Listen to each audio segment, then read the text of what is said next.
Ever wondered what amalgamation is and how it works in the business world? Well, let's delve into it. Amalgamation, in simple terms, is the process where two or more companies combine to form a new entity. It's like a merger, but with a twist. The original companies cease to exist, and a brand new one takes their place. Now you might ask, why would companies do this? There are several reasons, actually. One of the most common is to achieve economies of scale. That's when a company can lower its costs by increasing production. Amalgamation also allows for diversification, spreading the risk across different types of businesses.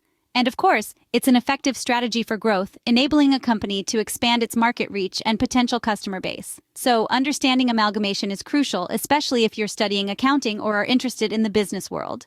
Now that you know what amalgamation is, you might be wondering how it actually works. Well, let's dive right into it. Amalgamation is a process that involves several key stages. The first step is the negotiation phase. This is the stage where two or more companies come together to discuss the terms of the amalgamation. They'll discuss aspects such as the share exchange ratio, the nature of the business combination, and the overall structure of the new entity. Once the terms of the amalgamation have been agreed upon, we move to the valuation phase. This is a crucial stage where the value of the companies involved is determined. Valuation can be done using various methods, such as the net asset value method, the market price method, or the earnings capacity method, among others. The chosen method will depend on the nature of the businesses and the objective of the amalgamation. Following the valuation, we have the legal process. This is where all the legalities of the amalgamation are taken care of. It involves obtaining approvals from the shareholders of the companies involved, getting the nod from the regulatory authorities, and ensuring all the legal documents are in order. At this stage, any dissenting shareholders will have the chance to voice their concerns. If they're not happy with the terms of the amalgamation, they may have the option to exit the company. This process is known as the exit offer. Once all the legalities have been tied up, the amalgamating companies are dissolved and a new entity is formed. This new entity takes over all the assets and liabilities of the amalgamating companies. The final stage of the amalgamation process is the settlement phase. This is where the shares of the new entity are distributed to the shareholders of the amalgamating companies, in line with the agreed share exchange ratio. In essence, the mechanics of amalgamation involve a series of negotiations, valuations, legal processes, and settlements. It's a complex process indeed, but each step is crucial to ensure a smooth and successful amalgamation. This process can be complex, but with a good understanding of the mechanics, it becomes much easier to grasp. One of the key aspects of amalgamation is the journal entries that are required. Let's dive into this a bit deeper. When two companies decide to combine into a single entity, the process is known as amalgamation. This process requires precise accounting to ensure all assets, liabilities, and equity are accurately recorded. The initial entries are crucial to this process. So, how do we record these initial entries for amalgamation? Let's start with the entry for the purchase consideration. This is the total value that the purchasing company pays to acquire the other company. The purchase consideration can be in the form of cash, shares, or other assets.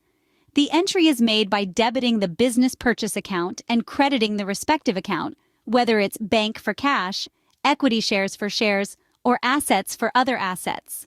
Now let's move on to the entry for the net assets acquired. This includes all the assets and liabilities that the purchasing company takes over from the selling company. To record this, we debit all the individual asset accounts and credit all the individual liability accounts.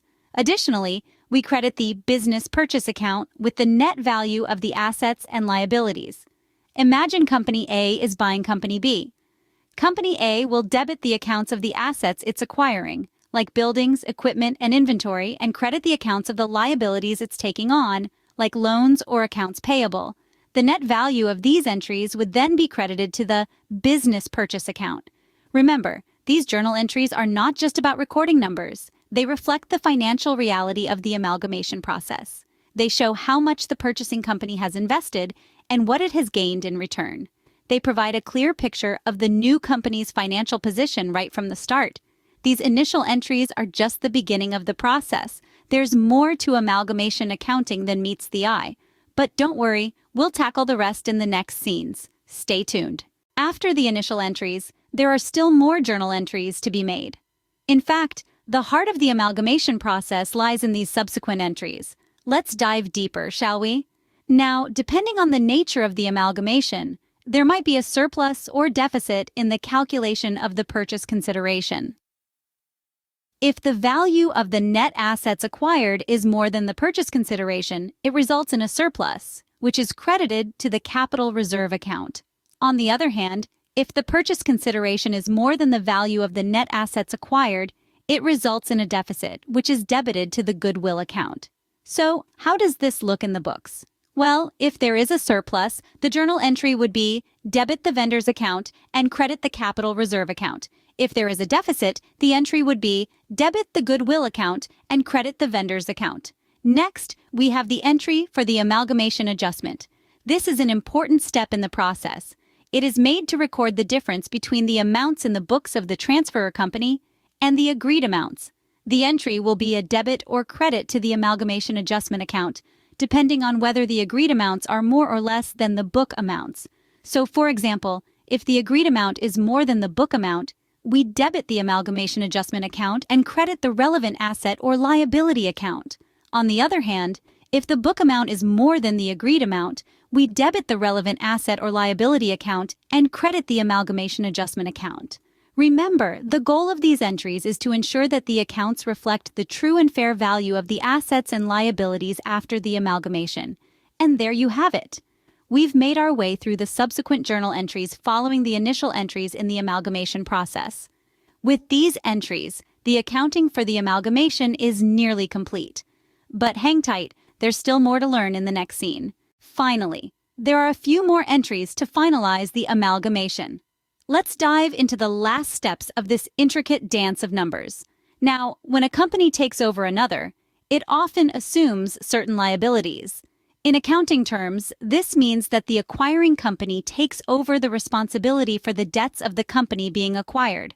This, in essence, is an outflow of resources, symbolizing a decrease in economic benefits. So, how do we record this in our journal? Simply put, we debit the specific liability accounts for the amount assumed and credit the vendor's account. It's a neat little entry that shows the shift of responsibility from one entity to another. Next, we come to the equity share capital and share premium. The equity share capital represents the amount that would be returned to shareholders if all the company's assets were liquidated and all its debts repaid. The share premium, on the other hand, is the amount received from shareholders for shares that exceed the face value of the shares. In the journal, the entry for equity share capital is made by debiting the vendor's account and crediting the equity share capital account. This signifies that the acquiring company is now responsible for the equity share capital of the acquired company. Similarly, the entry for share premium is made by debiting the vendor's account and crediting the securities premium account. This indicates the extra value over the face value of the shares that the acquiring company is now responsible for. As you can see, each entry, each debit and credit has a story to tell. They unveil the financial maneuverings and legal obligations that come with amalgamation, painting a comprehensive picture of the company's financial health post-acquisition. With these final entries, the accounting for the amalgamation is complete. We've successfully navigated the complex labyrinth of amalgamation accounting, shedding light on every corner, every turn. Remember, in the world of accounting, every number has a narrative, and it's our job as accountants to tell those stories accurately and honestly. So, you've now learned all about amalgamation and its associated journal entries. We've journeyed together through the definition of amalgamation, a process where two or more companies combine to form a new entity. We've explored the mechanics of amalgamation, delving into how companies unite their assets, liabilities, and equity, and how this impacts the financial landscape. We also took a deep dive into the journal entries for amalgamation, breaking down the complex accounting procedures into bite-sized, understandable segments. We've seen how each transaction during an amalgamation is meticulously recorded, ensuring complete transparency and accuracy in the company's books. And most importantly, we've learned that understanding and handling the accounting for amalgamations is a skill that comes with practice. With the knowledge you've gained today, you're on the right track. Now you are well equipped to understand and handle the accounting for amalgamations. Remember, practice makes perfect, so keep honing your skills. Thank you for watching the video. If you like the video, please like and hit the subscribe button. Don't forget to share the video with your friends. See you in the next video. Until then, bye.